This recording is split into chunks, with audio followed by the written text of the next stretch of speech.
No, I canceled the whole day. Your sunglasses were great. Oh, thank you. Wait, did you say there's a hard out? She's joking. Oh, there's always a hard out. There's never a hard start, there's always a hard out. Should we order dinner? No.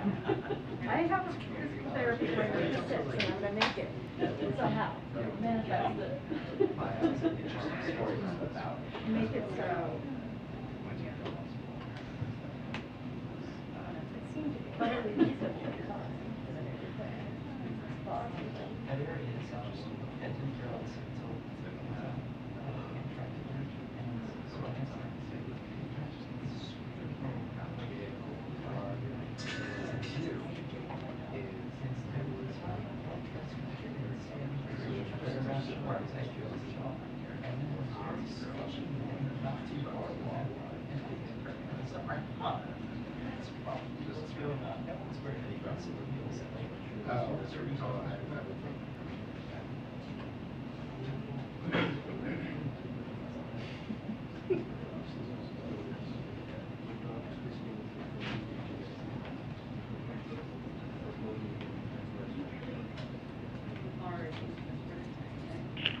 Two-minute warning to press briefing. 2-minute warning to press briefing. Thank you.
I have no idea. I like the way it's like a business paper. I can't tell.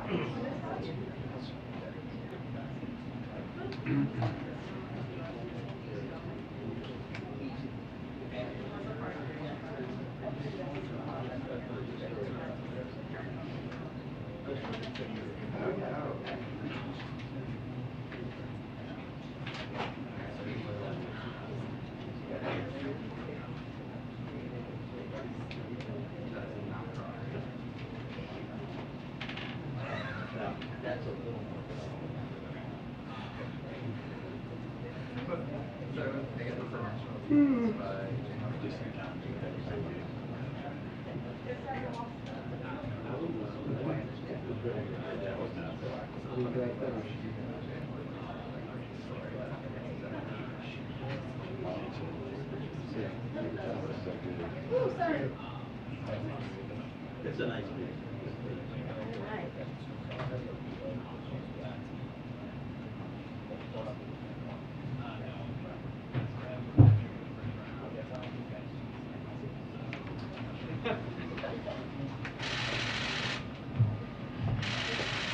Good afternoon, everybody. Good afternoon. All right, so apologies for the delay. I so apologize for that, but thank you for all being here.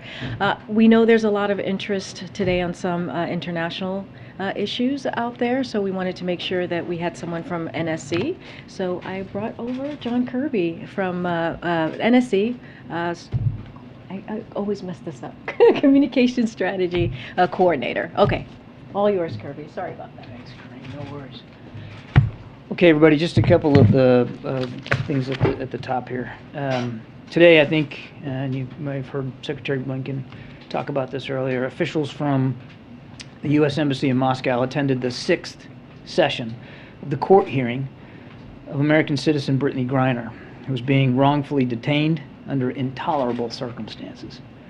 I want to reiterate that President Biden has been clear about the need to bring home every American who is held hostage or wrongfully detained abroad. And that includes, of course, Brittany Griner and Paul Whelan. Now, months ago, President Biden directed his national security team to pursue every avenue to bring Brittany home safely to her family, her friends, her loved ones, or teammates. The U.S. government continues to work aggressively, pursuing every avenue to make that happen. Now, as part of those efforts, we made a substantial offer to secure the release of Paul Whelan and Brittany Griner and to bring them home, just as Secretary Blinken mentioned earlier. I would add that a high-level administration official, Deputy Homeland Security Advisor Josh Geltzer,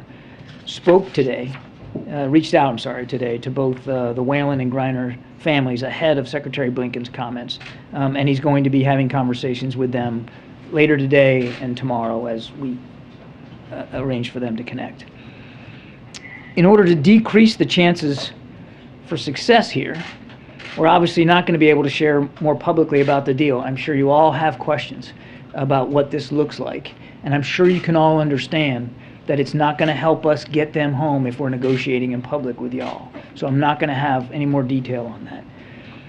But I will say that the President and his team are willing to take extraordinary steps to bring our people home, as we've demonstrated with Trevor Reed.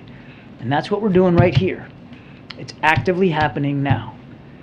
This has been at the top of the mind for the President and for his whole national security team. He receives regular updates about the status of our negotiations to secure Brittany and Paul's release, as well as other U.S. nationals who are wrongfully detained or held hostage in Russia, and I might add, around the world as well. With that, take some questions. A few questions for you, Kirby. Just want to make sure, one, this offer was made in June, is that right? It was made several weeks ago. Several weeks ago. And has Russia responded to the offer? And our indication seems to be that they have not. And if they have not responded, what do you read into that? Again, I don't want to get into the details of negotiations, Caitlin. I would tell you that the offer has been made, and we certainly hope that Russia will favorably engage on it, but I don't want to get into more detail about that. If they haven't favorably engaged so far, do you think this is an offer that President Biden needs to make directly? I think we're making it clear across the national security team that we're serious about securing their release. I don't have any conversations to speak about or announce on the President's behalf. We believe that this is a serious proposal, and we want the Russians to take it seriously as well.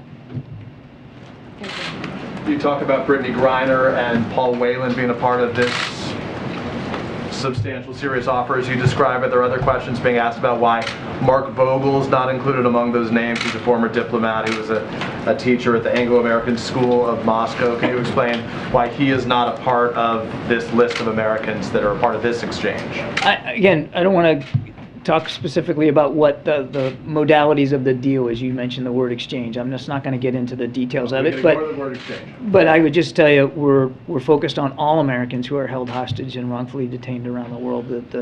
What we're talking about with this particular proposal is for those two individuals.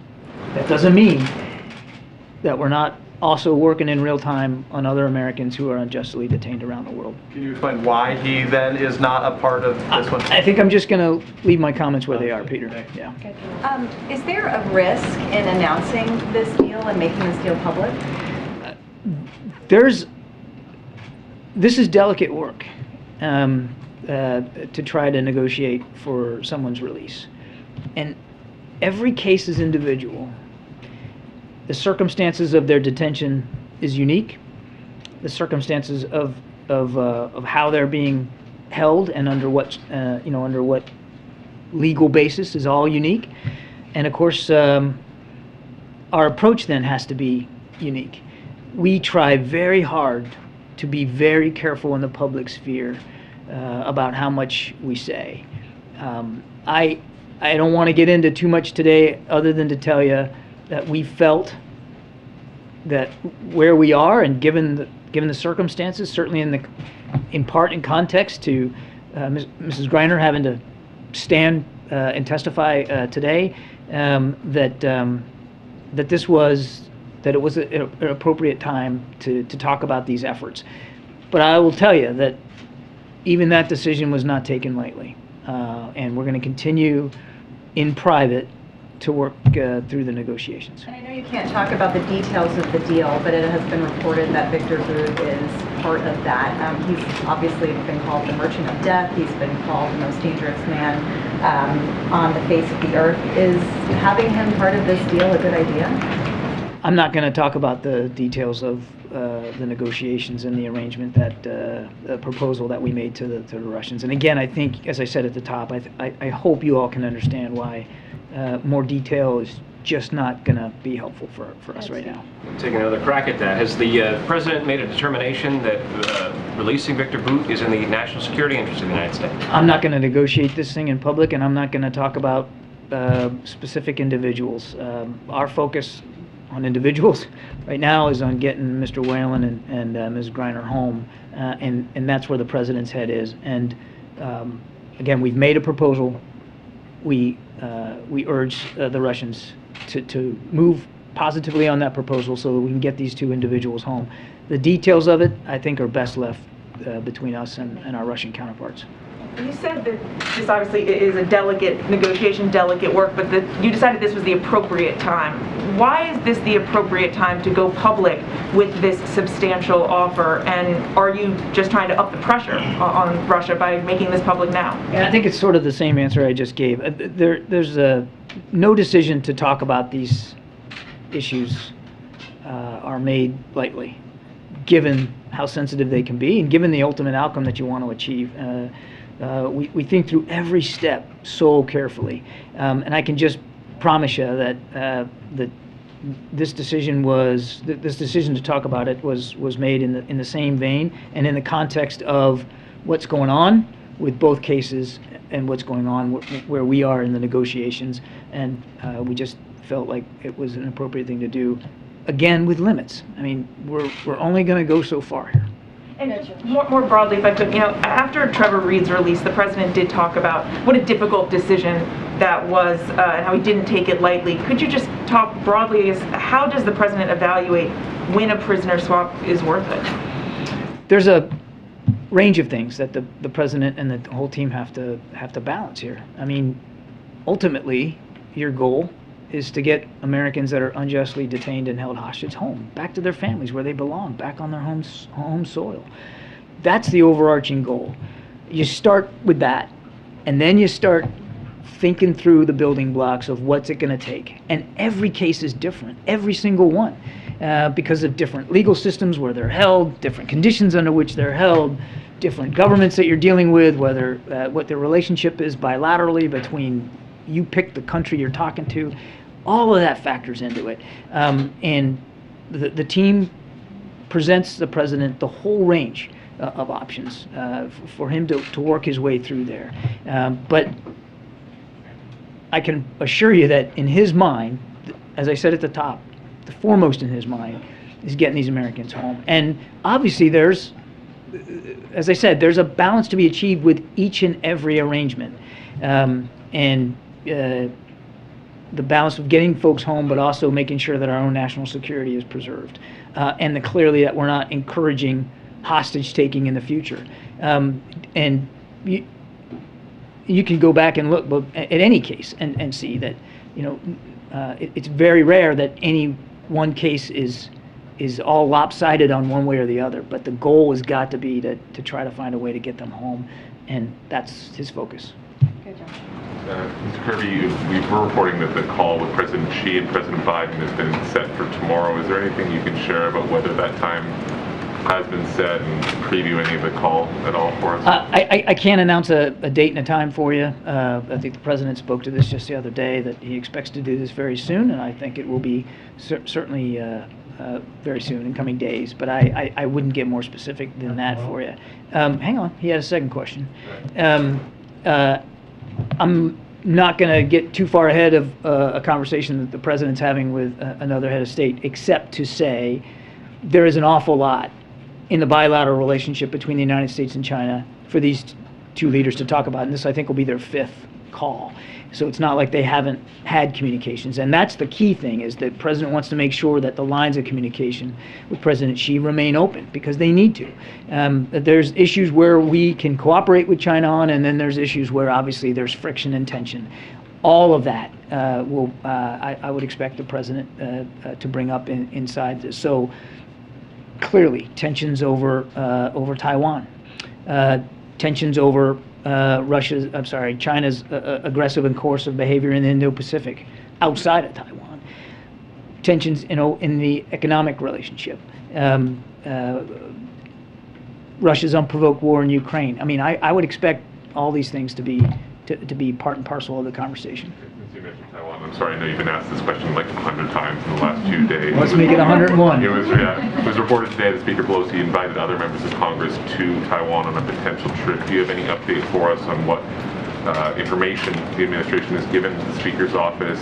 You said yesterday, if I recall correctly, that information had been provided in recent days. Yeah. Has there been any update to that, or do you have any comment on the potential for Speaker Pelosi to make a stop? I actually, with other members of Congress. Yeah, I don't have much to satisfy you today. I mean, first of all, I'm not going to speak to Speaker Pelosi's travel. That's really for her and her staff to speak to, and there's been no announcement, as far as I know, no decision made. So that's really a better question put to the Speaker and her team. I will tell you that it's routine for us to, when she travels overseas, to provide her facts and analysis, context, geopolitical realities that she's going to be facing wherever she goes. And there's always issues of security surrounded by her travel too, that sometimes the Department of Defense participates in, depending on where she goes and how long she's going to stay and what the threats and challenges are. And we do that routinely, and that's really what our focus is on here. The Speaker will make her own decisions. Yeah, in Europe they are talking about conserving natural gas for fear of Russia cutting off supplies this winter. They're developing these plans. Where do things stand with U.S. efforts or global efforts to supply alternative sources of natural gas? I realize it's August and it's 1,000,000 degrees, but it will be winter soon. It's 1,000,000 degrees in here too. I think I think Karine's talked to you about the task force that the president stood up to work with suppliers and distributors around the world to see if we can't find alternative sources for natural gas and, frankly, for oil for our European allies and partners, and that work continues.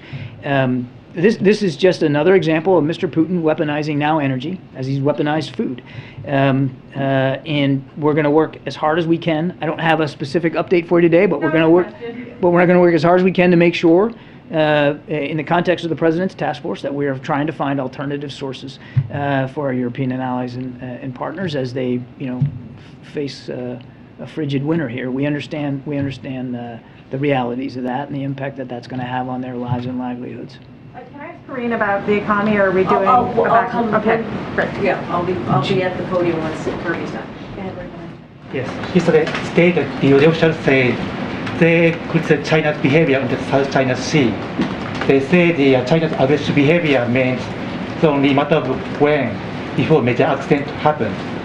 So how are you concerned about China's behavior in the South China Sea? And do you expect the president will talk about the issue with the President Xi?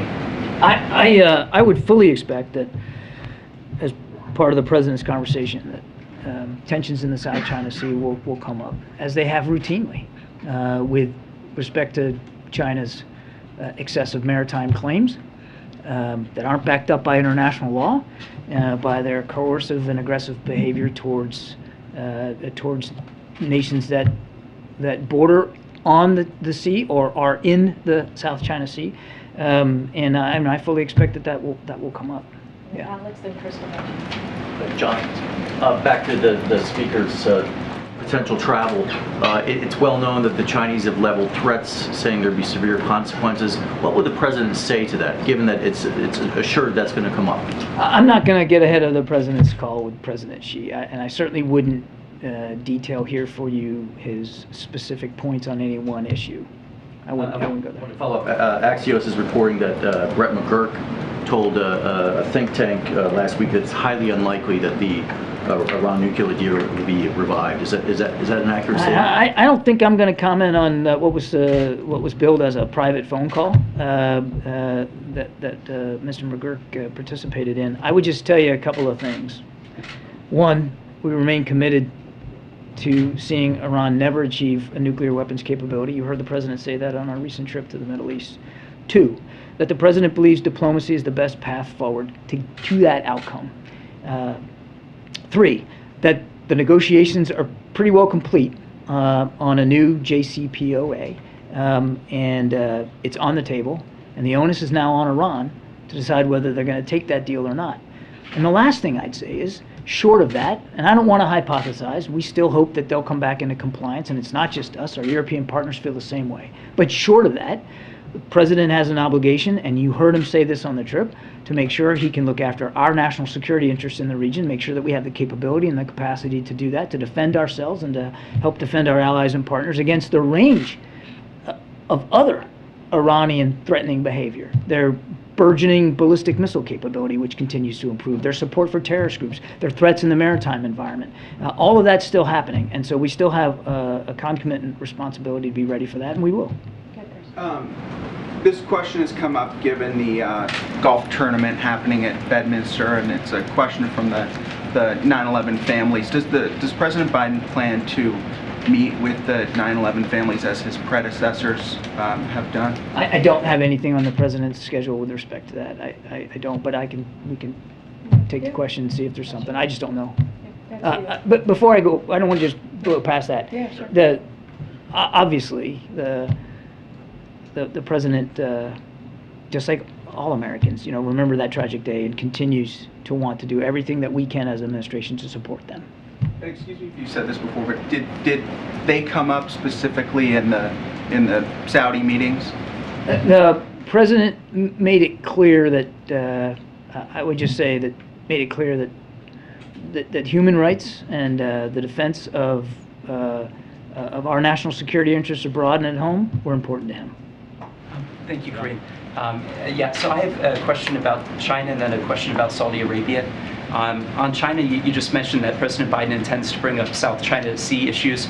I was wondering if we could also expect him to be bringing up issues regarding fentanyl exports from China and regarding the origins of COVID-19 as well. I think, as I said, there's going to be a range of issues. We'll give you a full readout after that call is over with, and I think I've gone in. They are big issues, no argument. I think we'll give you a readout when the call's over. I don't want to go into any more detail of the call than I just did. Regarding Saudi Arabia, President Biden may have begun to have symptoms about 4 days after returning from Saudi Arabia. Has the U.S. government ruled out the possibility that the Saudi government may have deliberately exposed the president to the coronavirus? I think I should refer to Karine on that question in terms of talking about the president's medical condition. That's out of my scope. But I don't know where this idea is coming from. I don't know what prompted you to ask it that way. But the idea that a foreign nation state would deliberately try to infect the president of the United States with a virus is just ludicrous. Just absolutely ludicrous. There's nothing to it, and it should be treated as the ridiculous idea that it is. Admiral, I have a question just briefly. I just want to know what's your response to Russia? So on Taiwan, you mentioned that'll be a topic on the Xi call. Where is that situation right now, and where do you expect that it will be after the call? Do you expect there to be some progress or some kind of new arrangement on that issue? I wouldn't. I mean, again, I don't want to get ahead of the president. So I can't speak to some specific arrangement that might come out as a result of this. But let me back up a little bit. This is about keeping the lines of communication open with the president of China, one of the most consequential bilateral relationships that we have, not just in that region, but around the world, because it touches so much. And I think President, I know he's looking forward to this conversation. There's a lot for them to talk about. Clearly, we would expect that the tensions over Taiwan would be on the agenda. I'm sure, without getting into too far ahead of the president, I'm sure that in one form or another, he will reaffirm that there's no change to America's commitment to the one China policy. None. Zero. And that we continue to not want to see cross-strait issues or tensions resolved unilaterally, and certainly not by force. And there's no reason for it to. But there's no change to our one China policy, and I'm quite certain that the president will reaffirm that. We're mindful. I mean, it's not like the president's not mindful of the context here. That there has been rising tensions in and around the Taiwan Strait, and that the Chinese have been more aggressive, the Chinese military. And as you've heard many leaders across the administration say, that's not only not helpful, it's not necessary, because nothing has changed about our one China policy. And then let me just get one other, because the CHIPS Act secured Senate support today. That's a China-related measure, obviously, on economic competitiveness. And I'm curious that, the president already issued a statement of support for what the Senate did, but that bill does not include a measure that would allow the U.S. to look at what businesses are doing abroad when they're investing in China. That provision was stripped out. Does the White House expect to issue an executive order to fill in that gap? That's a better question for my colleague. All right, just a couple more. Ebony, Sebastian, Tyler. I know you can't give us much details about the negotiations with Reiner and Whelan. However, was there any conversation with the family of Whelan or even Reiner's wife before the announcement was made? Has there been any conversation? We have been in constant touch with both families about the status of negotiations. So they have been informed every step of the way, so that they understand exactly what we're doing on behalf of their loved ones. There was outreach to both families today in advance of Secretary Blinken's press conference.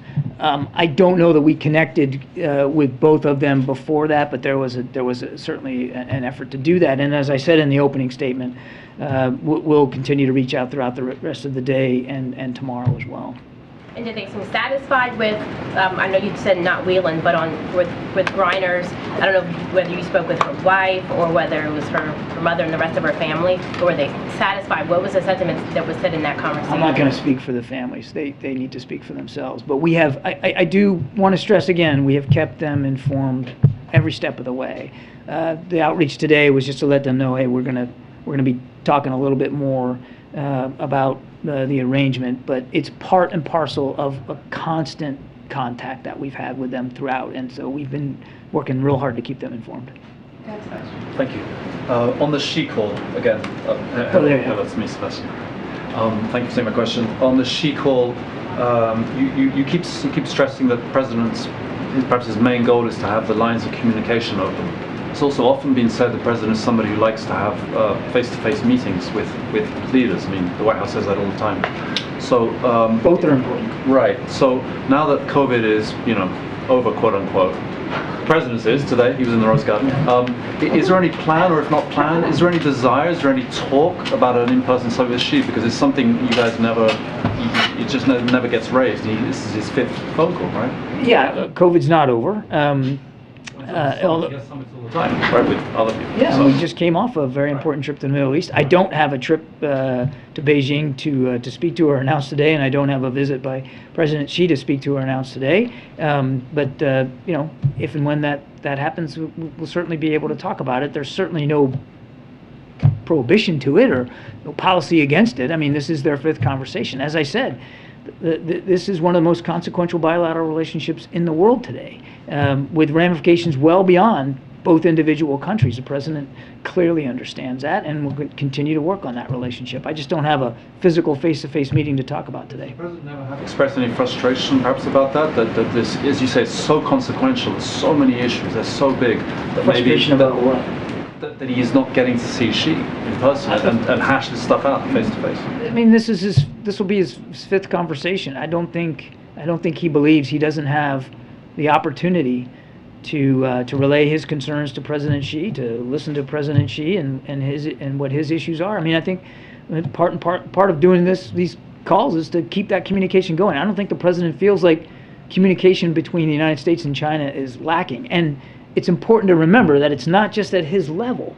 I mean, the defense secretary, the secretary of state, other cabinet officials, Mr. Sullivan clearly works on this relationship very, very hard as well. So, I mean, there's a whole level here of communication with the Chinese. Just more on the timing today of Secretary Blinken's announcement on the fact that the U.S. had made a deal. Was that in part because, as you said, Russia has not favorably engaged on it? You said it happened many weeks ago. Why was today the day that he would announce it? Yeah, I think there's a lot of reasons, and I think you have to just because we don't want to negotiate too much in public. I think the reason we did it today was in context of sort of where things are, where things aren't, and certainly, this next step in her trial. There was a lot of reasons that we factored into making this public today. You say you don't want to negotiate in public, but that's precisely what you're doing. You made this announcement today after weeks of secret negotiations to let the public know. Is this part of pressure campaign? Is this? You said there's many reasons. Can you give the American public a sense of what those reasons are? Yeah, by saying that there's a proposal on the table is not negotiating in public. I would take issue with that. But to your larger point, we believe it's important for the American people to know how hard President Biden is working to get Brittany Griner and Paul Whelan home. We think it's important for their families to know how hard we're working on this, and we think making it clear that there is an actual proposal made, that there is something tangible on the table, is important context for the world to know about the United States seriousness with which we will try to get our citizens back home. I mean, there's a lot there, Tyler. I couldn't point to like one thing and say this is what made it happen today. There's an awful lot going on inside the context of the work to get them home, and we felt that that letting everybody know, not just the American people but the whole world, that there's a proposal, and we're waiting on Russia to make a decision about that. Last question. Yeah, thanks, Karine. I just want to clarify, John, is it the White House's position that Nancy Pelosi should or should not go to Taiwan? The Speaker of the House makes her own decisions about travel. We provide facts, context, analysis, geopolitical realities that she'll be facing wherever she goes. Our job is to inform her decision-making process, and we're doing that.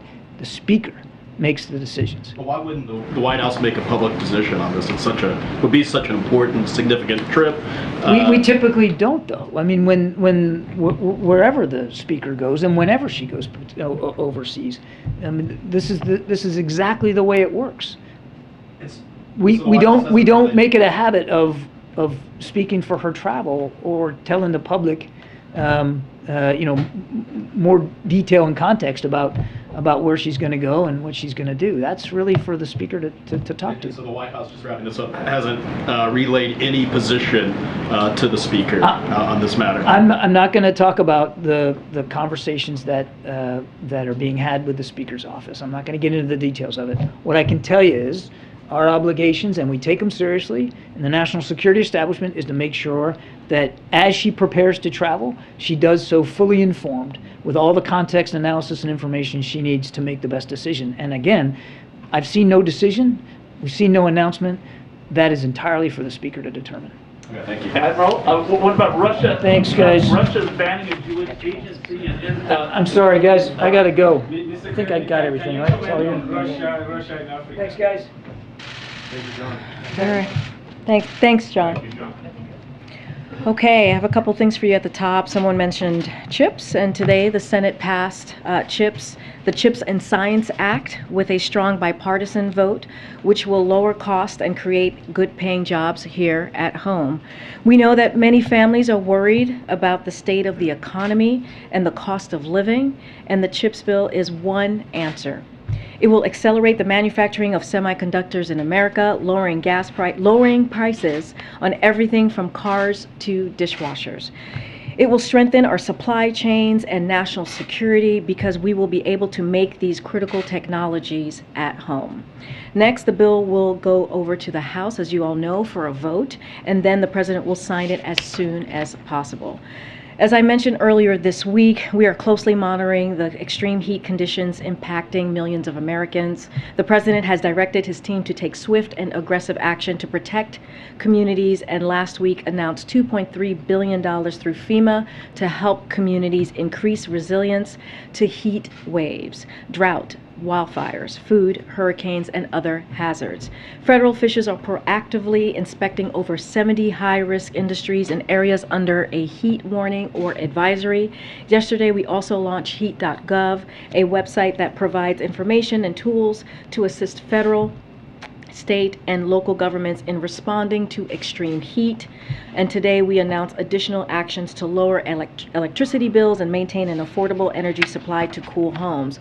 We are paving the way to expand access to low-cost community solar power for 4.5 million families in HUD-assisted housing. We announced that 5 states and Washington, D.C. have signed up to pilot a new federal platform that will connect low-income households to low-cost solar power, saving families a combined $1 billion annually in electricity bill costs across the participating locations. We launched a new initiative to help small rural housing authorities, making rental housing more energy efficient, resulting in savings that can be reinvested in lowering costs for rural families. We also announced new investments to strengthen America's solar workforce by expanding union density and increasing participation from underserved and underrepresented groups in the rapidly growing solar industry. President Biden is taking bold action to tackle the climate crisis and protect Americans from threats like extreme heat, and he will continue to take action. One last thing, and then we can get started. Today, the Treasury Department announced new steps that will make it even easier for state and local governments to use American Rescue Plan funds to increase the supply of affordable housing in their communities. This builds on commitments made in President's comprehensive housing supply action plan to address housing shortages and lower costs for families. Tackling costs for families is President Biden's #1 priority, and while the housing shortage in U.S. long preceded the pandemic, increasing the supply of affordable housing remains critical to lowering housing costs for families over time. American Rescue Plan funds have already been a key source of state and local investment in affordable housing, providing billions of dollars to help improve housing stability, preserve and develop new affordable housing, and helping homeowners stay in their homes. But today's steps will help leverage even more American Rescue Plan dollars to help close gap in the supply of affordable housing. So those are the announcements that I have for you. Will, you want to kick us off? Sure, thanks. I've got 2 things. Does the President's increased COVID testing cadence that Dr. O'Connor mentioned mean that he's going to be tested daily for COVID, at least in the near term? So what I can promise to you is that we will be as transparent as we have been this past couple of days in letting you know when the President tests positive. We know there's been questions about a potential relapse. That is a small percentage of that happens. But if that were to happen, we would share just like we have been every day with the letter, detailed letter from the President every day, with letting you know from that day on Thursday. We put out a statement, we put out a letter, and we were very transparent on what was happening with the President's health. So if that were to occur, we would certainly be transparent on that. Nothing on the cadence specifically? I don't have any change of cadence, but I do, we will promise to be transparent and share when he, if anything were to change. Again, small percentage of that happening to change with his testing, status. Okay, and one other thing on another topic. What's behind the president invoking President Trump more often in his remarks? He's been tweeting about it. He spoke about it on the tape remarks yesterday. Is this part of a change in strategy to specifically name Trump? So as it relates to the tape remarks that you're speaking about, where he addressed black law enforcement, which was the Noble event that happened on Monday, look, the president has spoken many times before about his predecessor's role and the responsibility that his predecessor bears on January 6th, and and I spoke to this yesterday as well. The president wanted to use that moment to thank the heroes, the law enforcement heroes, to thank them for their bravery, and made a comparison to what we saw his predecessor, Donald Trump, do on that very day, which is instead of standing on the side of the law enforcement, instead of standing on the side of democracy, he stood on the side of the mob. And so that is what the president wants to make very clear, is that we had law enforcement that day who were assaulted, who were beaten, who were being attacked, and they protected our democracy. And we had someone who was in this very building, as you all saw the reporting, 187 minutes away, minutes of the first couple of hours, those 3 hours, not far from where we stand here today, and didn't do anything. And so that is what the president wants to make very clear. So just to follow up on the CHIPS Act bill, there was that provision in there that you all had advocated for that would let you basically block a deal if a company was going abroad and, say, investing in China, and you thought it was against national security interests. That got stripped out. Are you guys going to do that as an EO? So I'll say this: the bill is going to the House, so that is the next process of the bill. We've been very clear about having guardrails. I think the Speaker wrote a letter saying that how important it is going to be to have those safety precautions in this CHIPS bill.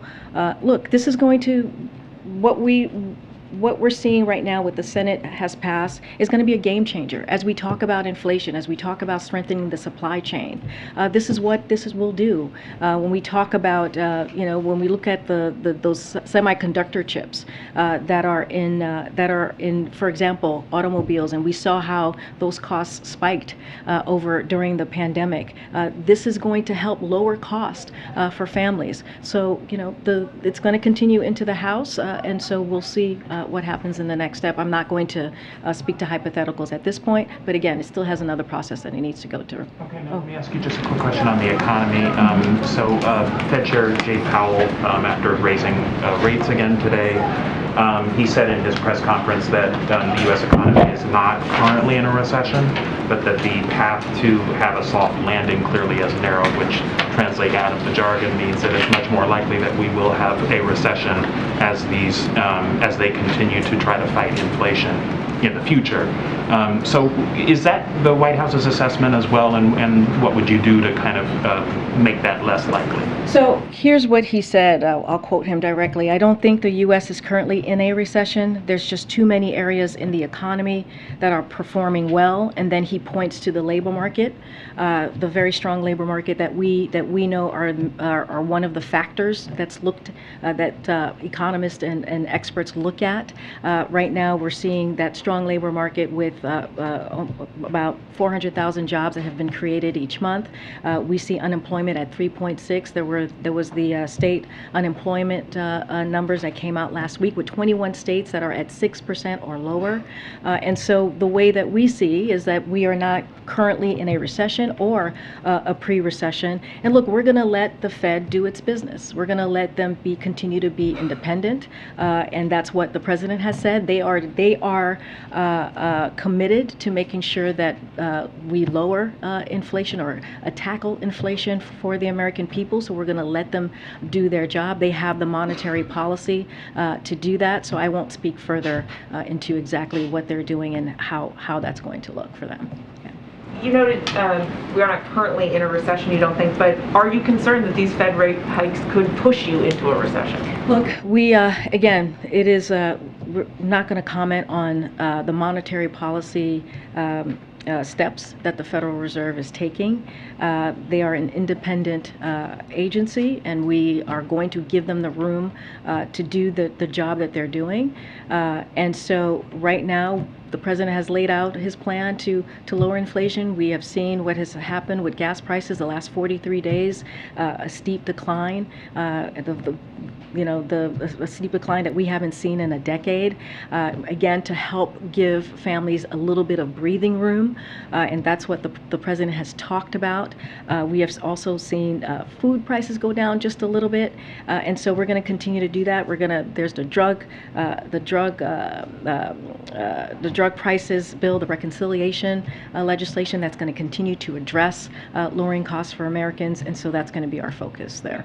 We are hearing from companies like Walmart and Target who are starting to say that they're seeing how inflation is impacting their customers. And there are a lot of Americans who, even though you may say that we're not in a recession now, that's not how it feels to them. What is your message to those consumers, those Americans who very much feel that we are in one? And we have said this before. We understand what the American people are going through. We feel that. We understand that. That is something that the president personally understands. We see that the gas prices and what they're dealing with at the pump is costing families. But again, the president for the past several months has taken action to make sure that we do everything that we can to give American families some relief. That's why he did the work with the Strategic Petroleum Reserve. That's why he did the announcement on the ethanol 15, something that's not normally done during the summer. And he did that so that we can bring some costs down. Even the Treasury Department announced yesterday that the actions that the president took helped bring down the cost per gallon by 40 cents. And so while there's still more work to be done, but this will give families a little breathing room. 70 cents on average per gallon. That's gonna give families with a two-car families at least $70 a month to save. And so that matters. Now, is there still work to be done? Absolutely. The job doesn't stop. He's going to continue to see what else he can do. That's why we're looking at the reconciliation piece as well to bring down lower costs, and that's what the chip bill is going to do. Okay, Karine. I know you can't talk about the details of a prisoner swap, but is the president consulting with the Justice Department about all of this, given that it would involve a prisoner swap? So I can say this, again, we're not going to give the details. There's safety reasons. Kirby just laid out all of the rationale of not negotiating and not going further than we are already. But look, the State Department is playing point on this. There is a special envoy that deals with this issue specifically. And the president has been very, very clear from very early in his administration that he believes that any U.S. national that is wrongfully detained should be brought home, and he's going to do everything to make sure that happens. Also, there's a new poll showing that 75% of Democratic voters want the party to nominate someone other than Joe Biden as the nominee. What does the president make of that dynamic? I mean, we're not worried about polls. The president has been clear that he intends to run, but we are so far away from that time, even being close to be thinking about that. But what I can say is we're going to continue to do the work that I just laid out that the president is doing, lowering costs. You saw the president's statement on chips. That is a great step forward to investing in manufacturing, to dealing dealing with our national security to lowering cost for Americans. There's the reconciliation bill that's going to help lower cost. There are definitely plans that we're going to continue to work on, so we don't leave anybody behind. And so that's going to be his focus. And I will say, on the other side, you got the MAGA congressional Republicans who are putting forth plans that's going to take away sunset Medicare, sunset Social Security, increase taxes for Americans making less than $100,000 a year. That is what the plan is on the other side. At least this president has a plan, and he's doing the work on behalf of the American people. Great, but so as you talk about plans on the other side, it was this president's plans that contributed to inflation, right? No, it was not. It was this president's plan. If we talk about the American Rescue Plan, look, Peter, when the president walked into this administration, there was an economic crisis, there was a COVID crisis, there was a climate change crisis, and we're still dealing with a lot of that right now. But the president turned the economy back on. There were businesses that were closed, schools that were closed, and because of the American Rescue Plan, by the way, no Republican voted for that plan, and that plan had $350 billion for public safety, another thing that Republicans talk about, but they actually don't do, and they don't push forward on a policy that will help our law enforcement. That plan helped put us in a stronger labor market and help make our economy stronger. And so that is what is happening. It is not the president that has created inflation. There are also outside factors that has led us to where we are today. If things are going so great, though, then why is it the White House officials are trying to redefine recession? No, we're not redefining recession. If we all understand a recession to be 2 consecutive quarters of negative GDP growth in a row, and then you have White House officials come up here to say, no, that's not what a recession is. It's something else. How is that not redefining recession? Because that's not the definition. That is not the definition. Brian Deese said in 2008, of course, economists have a technical definition, which is of a recession, which is 2 consecutive quarters of negative growth. I can tell you this. Yesterday he said 2 negative quarters of GDP growth is not the technical definition of a recession. It is What not. changed? It is not. Why did he say that it was? is not. I can speak to what he said yesterday in front of all of you, which is the last thing that you just repeated.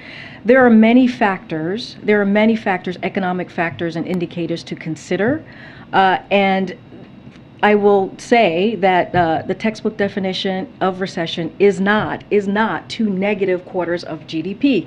We have a strong labor market. We have business that's investing. We have consumers that are also very much investing and purchasing. That is incredibly important. We have 3.6 unemployment. You do not see that in a pre-recession, and you do not see that in a recession. So the factors that we are seeing right now, the economic indicators, does not show that we're in recession. And I'll read, since you gave me some quotes, I'll give you some as well. In 2009, the St. Louis Fed said, while the popular definition of recession is 2 consecutive quarters of negative real gross domestic product GDP growth, the NBER, which we have mentioned many times in this room, does not strictly abide by this designation. Instead, the committee broadly defines a recession as a significant decline in economic activity spreading across the economy, lasting more than a few months. NBER has been around since 1920. I'm going to move on. Okay. To follow up on the economy, is it a risk for President Biden to say that he does not think the United States is going to be in a recession? And does the White House have any concerns that it will look misguided if the U.S. does enter a recession? So, the second part is, speculation right now, and the answer to your first part is no, because we're looking at the facts. We're looking at the other economic indicators, the strong labor market. As I just listed out, we had 21 states last week where we saw unemployment was at 3% or lower. So everything that we are seeing currently right now does not show that we are in a recession. And that is just the facts. And it's not just us saying that. You have economic experts who have said this. I just laid out a couple of outlets who have said this as well. And so there is not, and I'm happy to list more economic folks who have said this as well. Citigroup's Jane Fraser, little of the data I see tells me the U.S. is on the cusp of a recession. Moody's Analytics, Mark Zandi, I still have no recession in my forecast, and job numbers are growing are incongruous with fears that recession is dead ahead. And so that matters too. So it's not just us saying this, there are other experts as well who have weighed in on this. And just ahead of tomorrow, given there is so much talk about is there not a recession, I asked this the other day, I just want to follow up. Is there a White House definition of what a recession looks like? We have talked about the National Bureau of Economic Research. They have the textbook definition of what that looks like. They look at it more broadly, as I just laid out, and so that's what we would point you to. Since we've been sitting here, Senator Manchin has put out a statement saying that he has an agreement of some kind with Senator Schumer on an Inflation Reduction Act of 2022 that, at first blush, forgive me, I haven't read the full details, looks a lot like something that might raise hopes of a reconciliation deal. Do you have any comment from the White House on whether you've been involved in these talks, and is this a deal on a reconciliation package? So I'm standing here, I haven't seen this for myself. I need to talk to our folks on this, so I don't want to get ahead of the team here. But we have been very clear about the reconciliation bill. We have always said this is negotiations that are happening in Congress, but clearly we welcome hearing about the lowering cost of pharmaceutical drugs, which is going to help so many seniors, which is so incredibly important.